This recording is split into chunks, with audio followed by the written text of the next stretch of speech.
Joining me today, Praggatti Rao is an awarded consultant psychologist and founder at EduConcepts India Initiatives, which is a counseling, interventions, and leadership skill development solution company that's been there since 2007.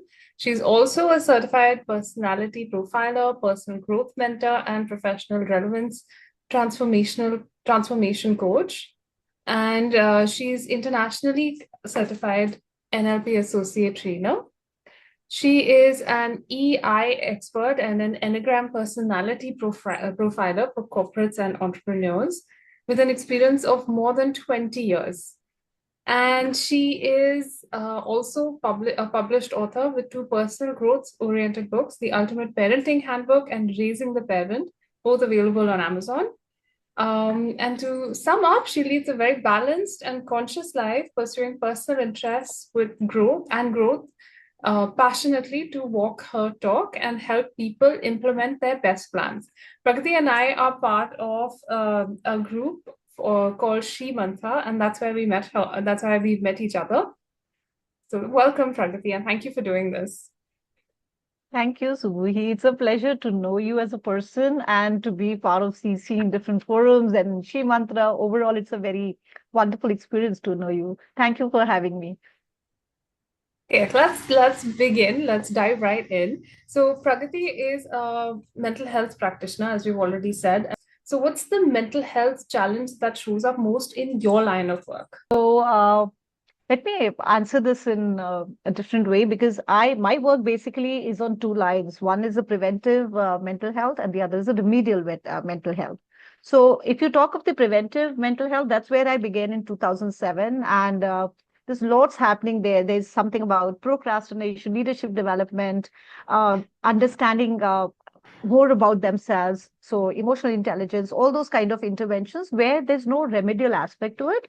But yes, people are looking at focus, concentration, then developing how to think better, how to channelize their communication in a way that they're able to achieve their outcomes. And most importantly, they're also looking at how they can be emotionally more resilient in a time like this.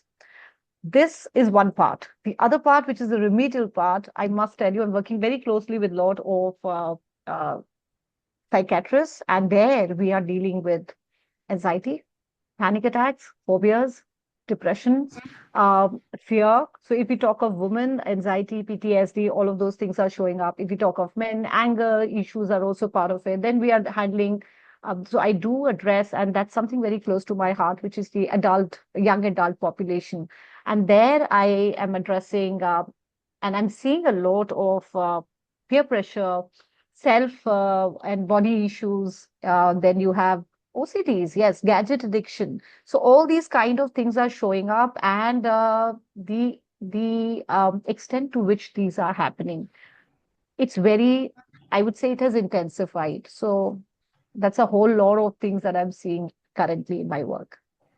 And as a person who is working with other people with mental health challenges, and the psychiatrists and other psychologists that you work with, what are some mental health challenges that you face then, being at the facing end of all of these things? Oh, it's definitely very taxing.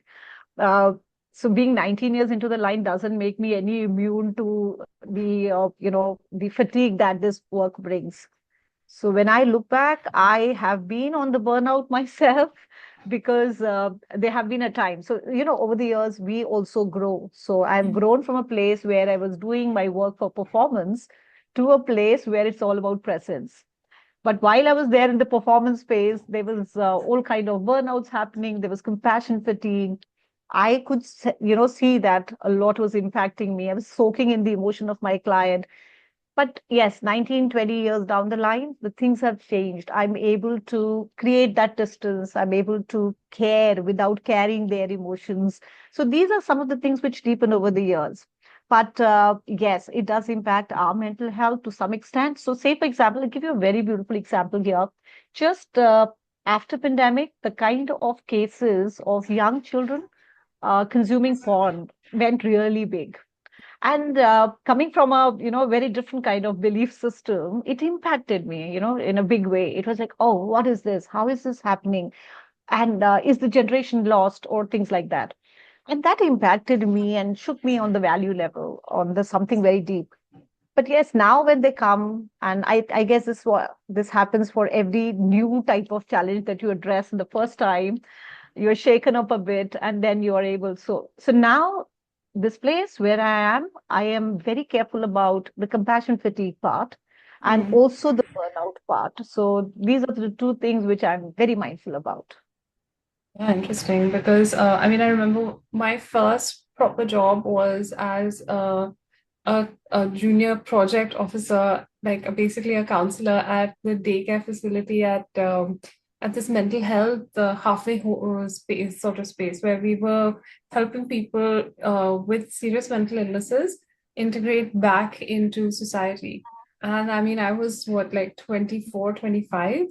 One of the hardest things I've ever done because we don't I guess it realize is how more to do much. with that time of the year, Yes. that age. Yeah. I mean, for sure, one of the things that really affected me was, like I studied psychiatry and social work.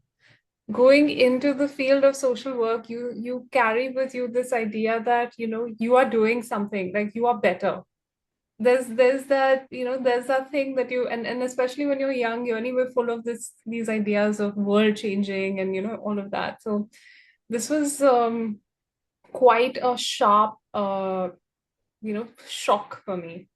And a good one, I'm sure, I'm sure. because it really kind of helped me put things in perspective. And that journey for me has been one of the most instrumental because now, when I work with clients, it's more like, yeah, we're at the same place. We might be in different positions of whatever it is, but I'm Hmm. not any better, I'm not any worse, and neither are you any better or any worse. So that was And very that makes important. such a difference, when you connect on a human to human level, it makes such a big difference rather than an expert to a client. I have Yes. noticed that.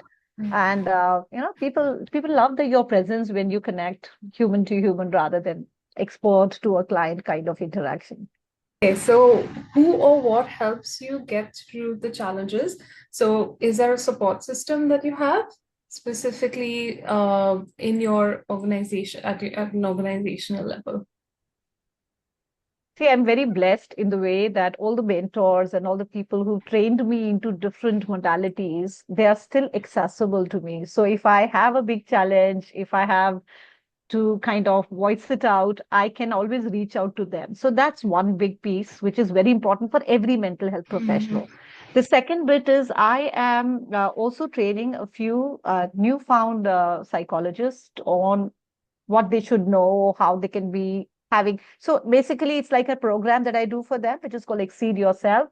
And in that program, I help them learn so much about almost everything that I know. So I give it with, in all my humility. एक बहुत ही selfish reason है. वो कहते हैं ना रहे हम मैं क्या करेंगे through your work. So Yeah. that's the kind of approach I have. So I often go back to them and we have those inner circle meetings, and it's not about they being newly minted psychologists. It's about they bring so much of insight and, awareness to the whole process. So I love that one circle as well. And I go there, I learn from these young buddies. And so that's also very interesting. Then, as you mentioned, Shri Mantra has been a very profound influence for the last 3, 4 years that we are associated. It has been able to give so much to most of us, and so I think that's another place where you won't be judged and you can bring it out.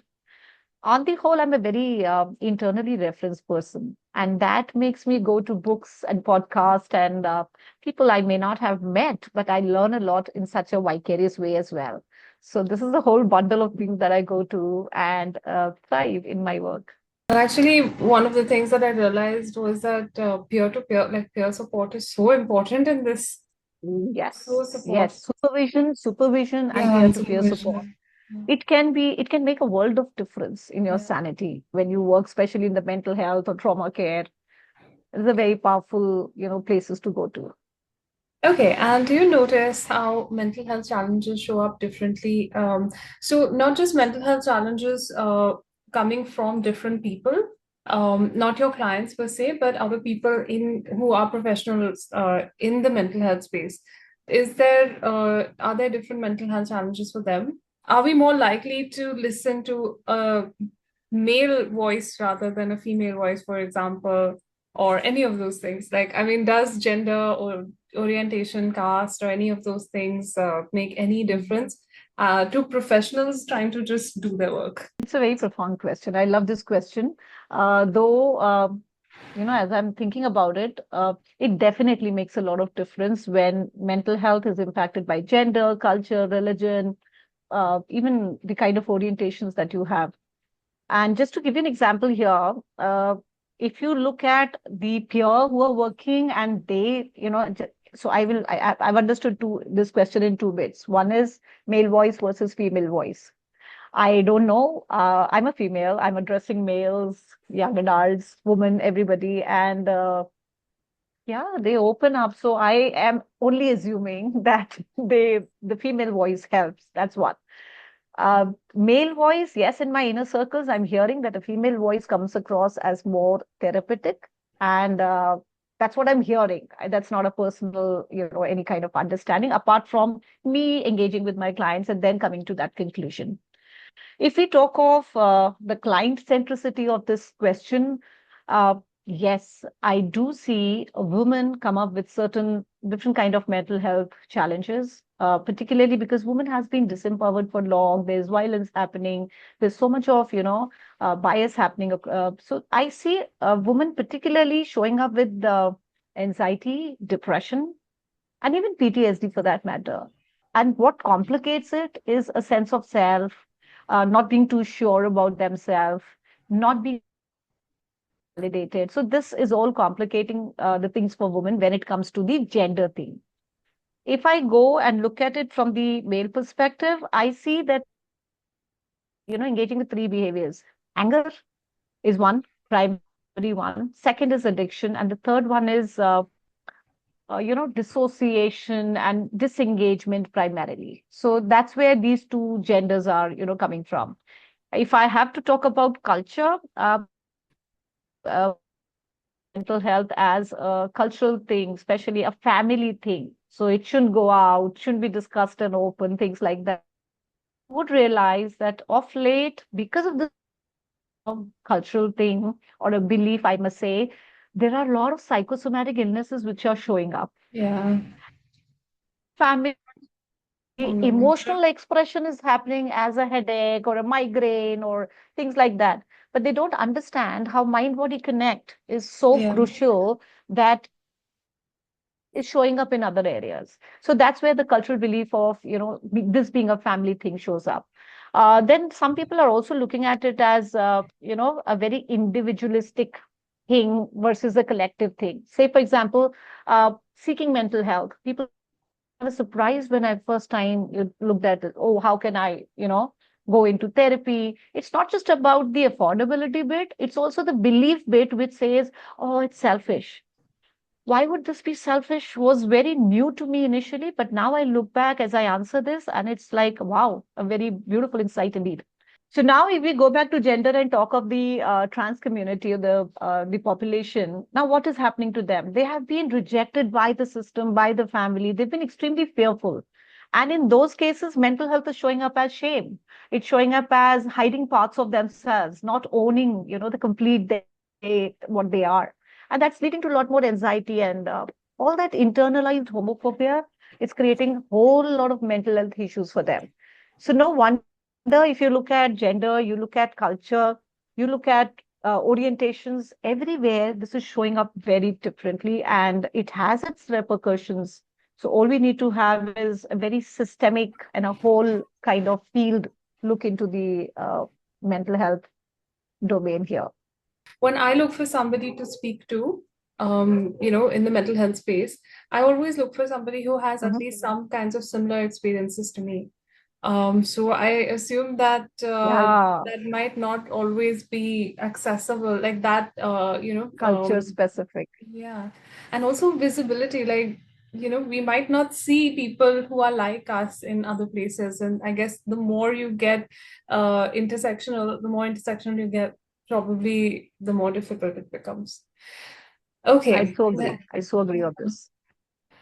How have your own challenges shaped the way that you show up for others? So life really has been challenging. I wouldn't say life. So people look at me and they say, all you do is sit pretty and talk. It's not been that easy. Yes, life has been challenging. And the beauty is I've had my share of challenges pretty early in life, whether it was about losing my mom when I was really young, whether it's about battling a brain injury, all of that happened pretty early in life. So I was, able to, so of course I also had self-pity, valor and all that I did.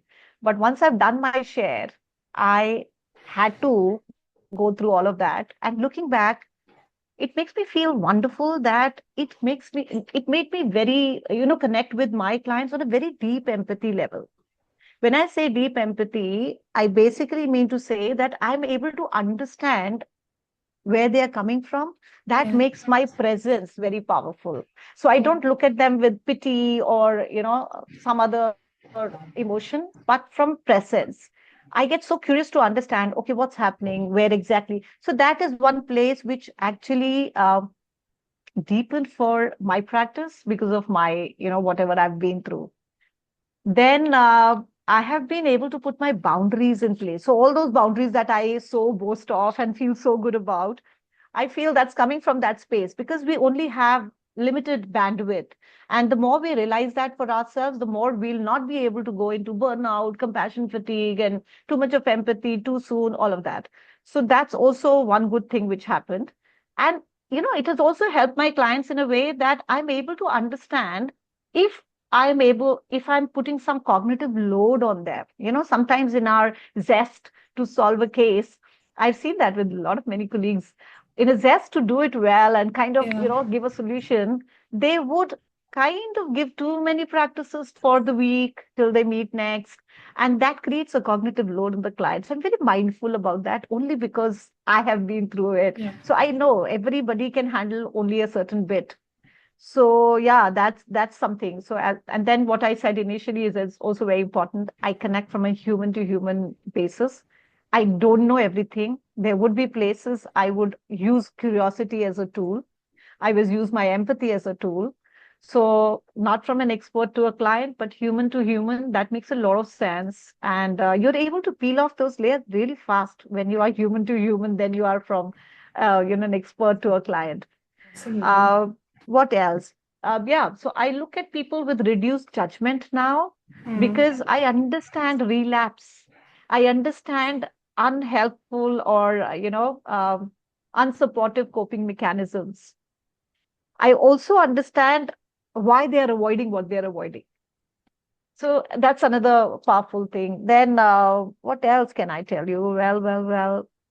Yeah, so yeah, it also helps me spot the unspoken grief or the unsaid pain, and I can go there and ask. So I think all this, see, of course, 20 years is a lot of time to work in a field. You get, and then I've been an avid learner all throughout. So a lot of things have contributed, but my suffering has actually made me more human. It has Yeah. made me come up and use my empathy as a tool.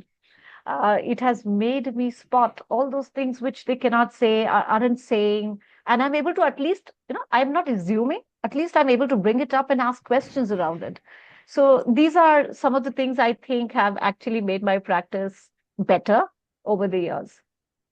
Amazing. I mean, it's actually incredible what you can do if you remove first mindful of being judgmental and in which spaces, and when you can like relax that or remove it as much as possible. It's amazing actually. Okay. So Thank what you. helps you keep your mental health in check now? Or what do you wish for that would help keep your mental health in check?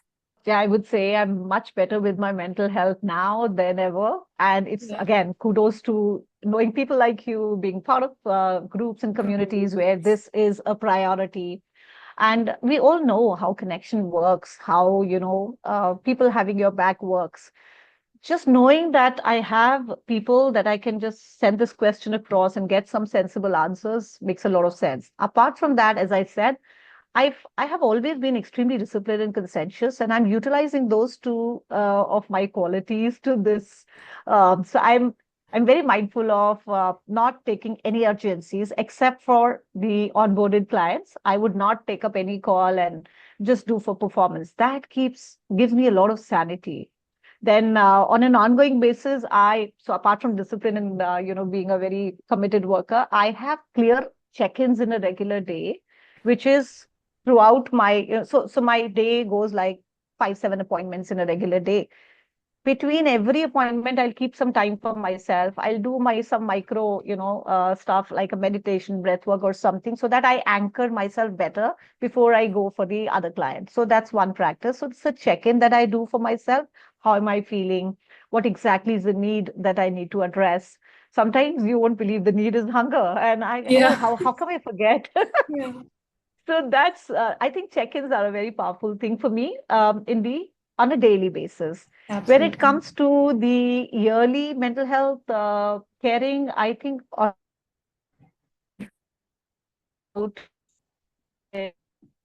audits, performance audits. So I do all of that twice in a year, which are very comprehensive. I have my own templates for that, so which keeps me in a again very same place of, if I'm doing fine, where I need to highlight, where do I need to step down and regress, all of that. Then I have, boundaries. As I said, my boundaries are, I would say they are very tight boundaries. They are not, hollow, or they're not porous. I have very tight boundaries in the sense I will get up in the morning and do certain things which give me solace and peace. So being in nature it really helps. It kind of orients me into a space of being true to my values, being purposeful. And whenever I'm down and low, that's the fastest way to come back. So having routines, having structures to a day, having structure to my work style. And the beauty of being an entrepreneur, or, being in your own domain, is you can always tone it down or step up based on how it works. So that's another, thing which keeps me sane. I meditate. I contribute. So contribution and connection, I think, are two important things for me. I have to contribute, because if I don't do that, it doesn't fill me up, in a good Yeah. way.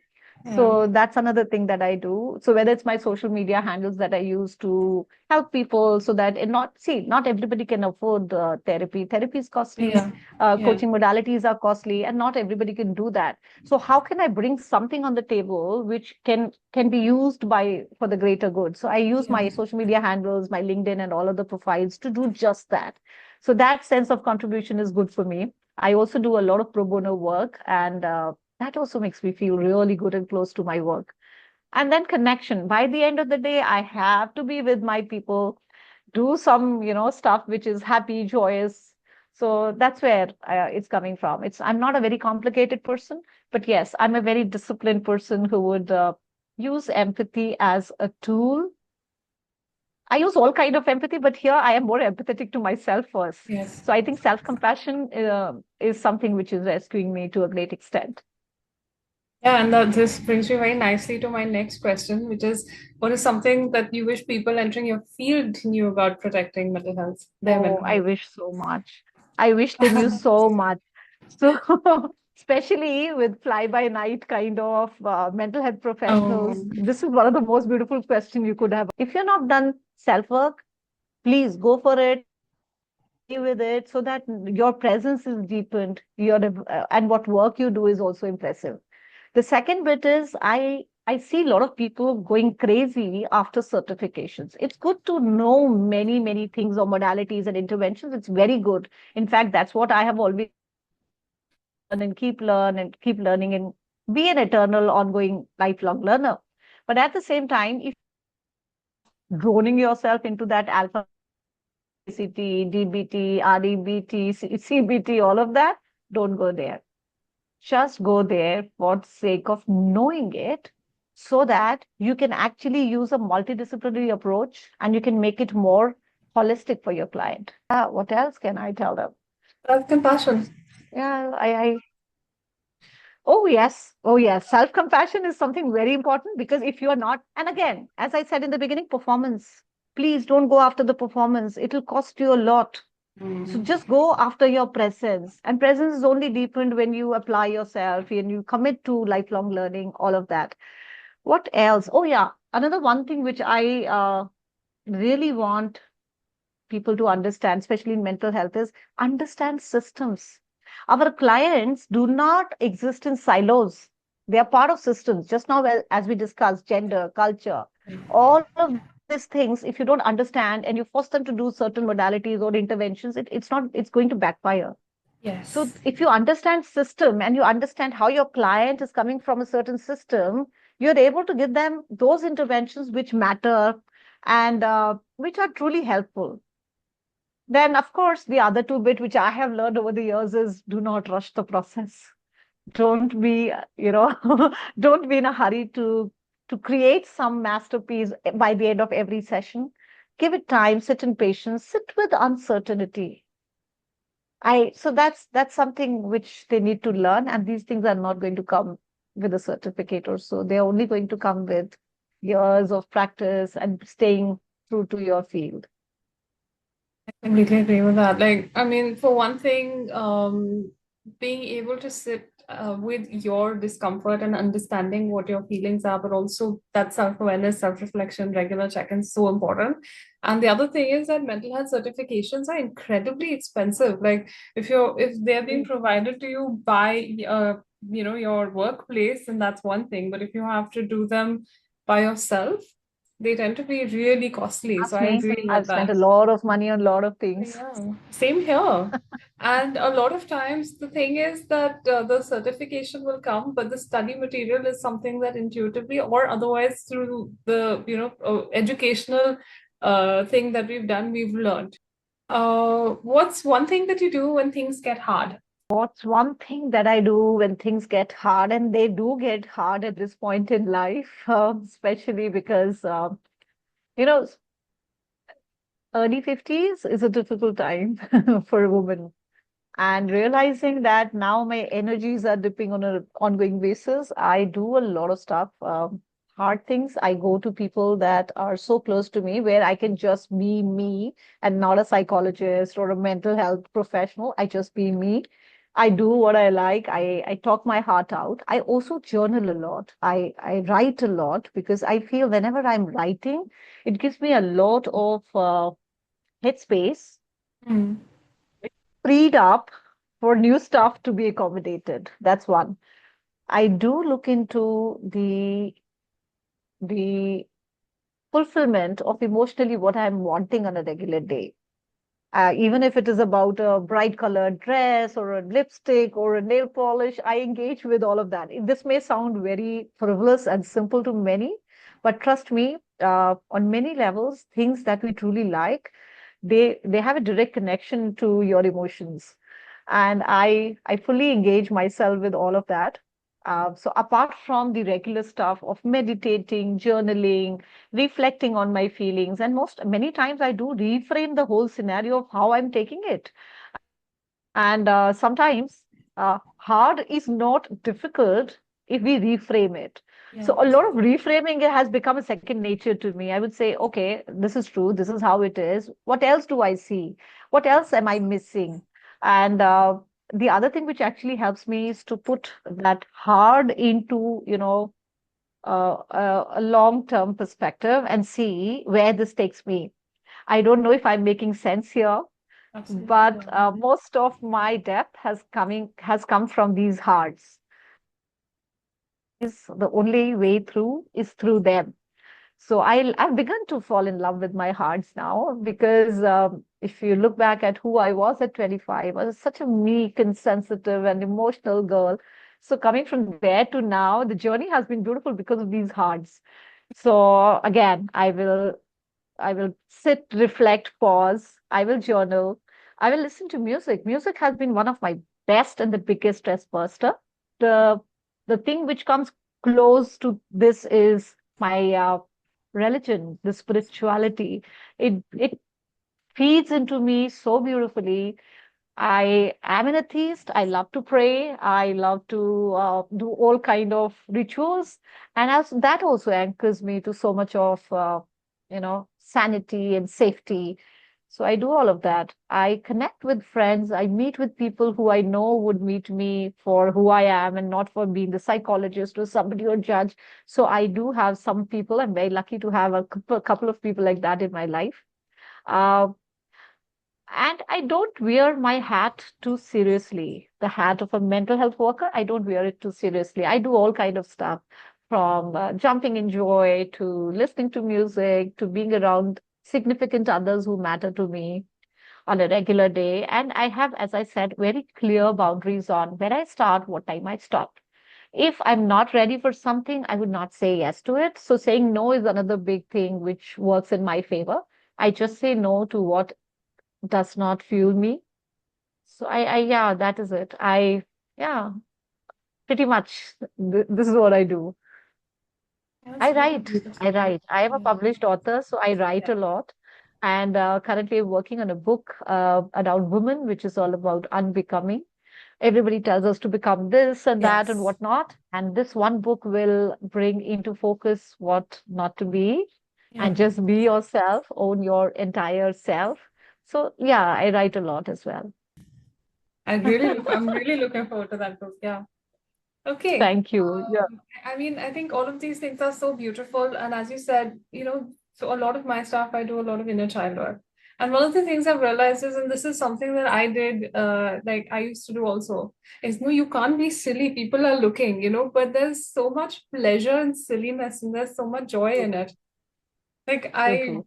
have recently, like, we've got our monsoons going on right now, and I have dogs, and I take them out for a walk. But a lot of times it's like, oh, it's raining, we can't go out. But my dog, my older one, and me, we love jumping Hmm. around in the rain. So we actually go and Wow. jump in puddles and we play, and then we come back and we clean up, and that's it. So I'm a pet mom too, so I can very yeah, well relate to what you're telling me and how fun that is. yeah. That's incredible. Like just being able to let your guard down and be yourself around someone. There's True. like, I mean, it's magical. It's such a blessing. And if you're not vulnerable and you kind of act as if you have it all covered, I think that's the biggest stress creator for all Yeah, of us. yeah, I don't know what I don't know, and I'm okay yeah, with it. That's yeah, the kind of mindset I have around life. I don't compare myself much. As I told you, I'm an internally referenced person. So I don't give uh, a big focus on what the other person is achieving or doing. As far as it makes sense to me and I'm able to do it, I'm happy there. yeah, So I think that contentment also plays a very big role on how to be more mentally resilient, especially in a time where everybody's achieving big, everybody's doing big stuff. So I'm happy with whatever little stuff I do, and I do it well.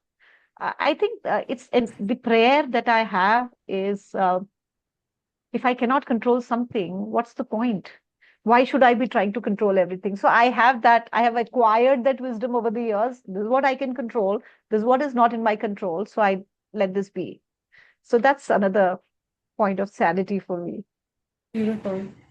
And I was just reflecting on this just before we started before we started our call, as I was telling you, there's this all this stuff is happening with delayed flights and all kinds of things.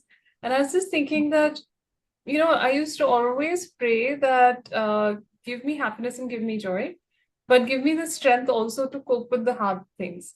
But now I realize that I have the strength to cope with the hard things because the hard things are I mean, of course, we value our the happy and joyful and easy things, but we remember our the hard times, as you said, because that's what make us. And we've been aspiring to become that all this while without knowing the only way through is through. Yeah, We want yeah, to be strong, we want to be smart, but then there's a price yeah, to pay. And I guess yeah. hard things come exactly to teach us that. If you had a magic wand and you could change one thing about how your profession handles mental health, what would it be? Oh, this is not fair. You're giving me a magic wand and asking me to just change one thing. Only one thing. Okay. So so I had five, six things on my mind, but I'll say that one thing, which is also one of the precursor to what happens to mental health in upcoming times, is going to be I would make sure I use that magic wand to eliminate all that, shame and stigma which is attached to the idea of mental health and also the perception of a psychologist and how these people are seen. That stigma has to go on social level, family level, all systemic levels, culture level. If that stigma goes away, can you imagine how many people will breathe life as it is supposed to be? So that's one thing. If you allow me only one thing, that's one thing. So I'll stick to that. Let go Yeah. of that No, stigma. yeah. Absolutely. That shame has to go so that more and more people can own the entirety of who they are. They can talk about it. They can have a release and go back to the same relationship with a new vigor and energy. So I think that's so important. And what's also important is, in India, mental health needs to be sorted a lot more. The educational qualifications, how you get there, all these licensing, it is very, very haywire. I think that needs to be streamlined so that more professionals are available, more professionals are competent, and we are able to shorten this whole wait list thing. There's only a limit to how many cases I can handle, right? And we are very clearly aware of how we are understaffed when it comes to mental health professionals. And even if we have professionals, the problem is not many of them are competent enough. Not many of them are looking at this as a prayer. This has to be looked up as a prayer. It's a very purposeful, meaningful work. We cannot be just looking at it like, okay, any other job. So I think that's on my mind to begin with. I know I've already been greedy with that magic wand.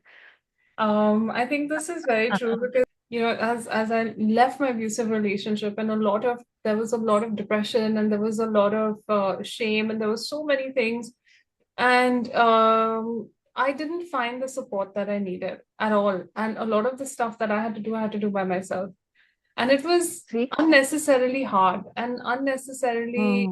Hmm. I mean, it was reshaming, I think, and I think so. This is exactly it. Like, we really need to have more competent, trauma informed people who understand that the other person is a person, as you said, the human to Correct. human approach. It's just, if we can make these little changes, and I mean, actually, removing mental health stigma is genuinely such a little thing.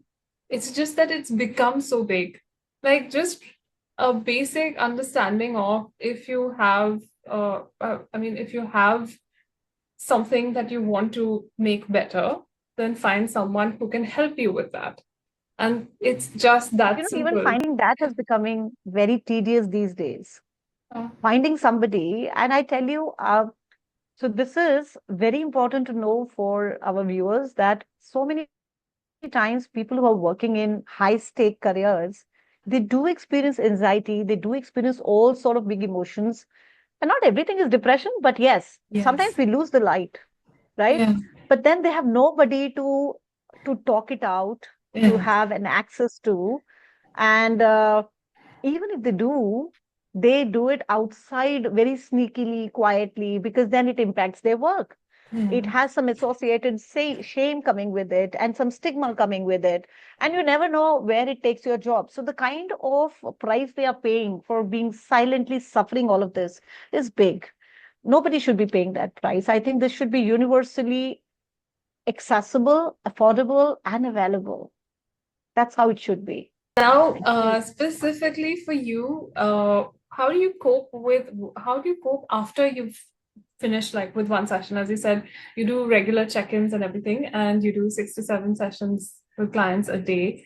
So how do you cope after you've finished a client session, especially something that may be a little more difficult, when things get heavy? What do you do between sessions after you're One of the working? biggest thing which has helped me in this way is so I have a reflective diary that I keep very close to me. Instead of carrying heavy emotions from one session onto the other, I would write my reflections, what bothered me, what I learned, what else did I notice which I generally would not have. So I write a lot. So between two sessions I always keep a space of 15 to 20 minutes. Sometimes it's a breeze, and sometimes when it is very heavy I would write. As I said, writing actually is one of the most helpful ways personally for me. That's one. Secondly, again, so this is an NLP technique called anchoring. So I use a specific perfume, which I have it, I'll spray it, and then I'll smell it, and I'm back to. So that's something. The other smell that I utilize often is coffee. I don't Mhm. drink too much of coffee, but I smell a lot of coffee. So people in my office know they will make a little bit of coffee and give it to me. I will smell and I'm transported back to my freshest ever self. So that's something that I utilize. Breath work is super, super helpful for me. I do not compromise on that at all. I would always get up and move a bit as well between the sessions. That's something. And then again, I do not entertain anything else in my environment when I'm into a session. So I am like totally there. So it's like Mhm. वो शादी का घोड़ा होता है, blinders लगाता है. I become that. Yeah. So those are the kind of simple yet very effective practices which have been helping me. Uh, They all sound incredible, though. I mean, like, because each of these are super regulatory tools that kind of bring you back into the present, release what is not yours. I mean, it's all amazing. Certain micro meditations, in my WhatsApp. So I know which one to go to based on what I need in that moment. That big list also I have compiled. So yes, these are the things which I utilize. Okay, what's one piece of advice you have for anybody getting into the field of psychology? I think it has to be the most intentional decision to make. Don't get into psychology because, you are in love with the idea that, oh, I will know it, I'll know everything, and I'll be the expert who will tell others how to live. We'll never be able to arrive there. The more you learn, the more you realize you are not the expert. You have more to learn, more to be aware of. So that's the place. So choose psychology as an intention, not just as a subject, because currently what clients and people are seeking is much deeper than just some frivolous information. That information is coming through Google as well. AI is Yeah. also getting very adapted doing that. So first is that. And second is do not rely on AI to treat your clients. Please don't go there. That's not the way to a lot of young people that I see, they would say, oh, we can find it out in AI. I said, your client can do that as well. Then Mhm. how are you being important in this whole, equation? So that's one thing. So I want these young people to actually learn a lot, go there, do the work. As I said initially as well, you can only take your clients as deep as you have been. So that's the biggest advice. Pick it up because you really want to do it and serve. What is the purpose? Ask yourself that question. Does it give me that meaning? Does it actually make it so purposeful for me? Because the days when this work gets harder, the only thing that gets you back on track is the purpose. Why did you choose it in the first place?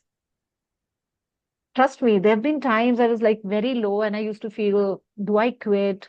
I'm not able to, keep up. It's very taxing, and especially with the biological state of life that I'm in, menopause is difficult. So I was like, what do I do? How do I do? And then in that moment, just like an aha moment, it came up like, oh, who are you doing this for? People, Mhm. right? And it is they who need you. It's not just about you. How can you take a one-sided decision when you committed that you will be taking care and giving that care to them? So that is a time I took some care and fueled myself and came back with a vengeance. So I think that's where your purpose and why you chose it, intention in the first place. It gives you a bounceability. You bounce back faster, better when you lose track and when things get harder. And they will get harder. This is not a very, I may look glamorous, but this is not a glamorous area of work. It's so interesting also because I've recorded one more episode, and I'm pretty sure this is going to be a thread that goes through. But with all of these things, the one thing that always comes back in this question is that remember your purpose, not your passion, but your purpose. Yes. Yes, yes. Your values, why you started in the first place, why this gave you meaning over all the other options that were available to you. I think this is the biggest piece for anybody wanting to make a career into this field should sit down with. Thank you Yeah. so much, Bhakti, and thank you for being a guest on the show for all your lovely answers, so in depth. I'm You. sure that people are going to get a lot out of this. Yeah, thank you. Thank you so much. It was a pleasure being here, talking to you, and sharing what I know best. Thank you. God bless you.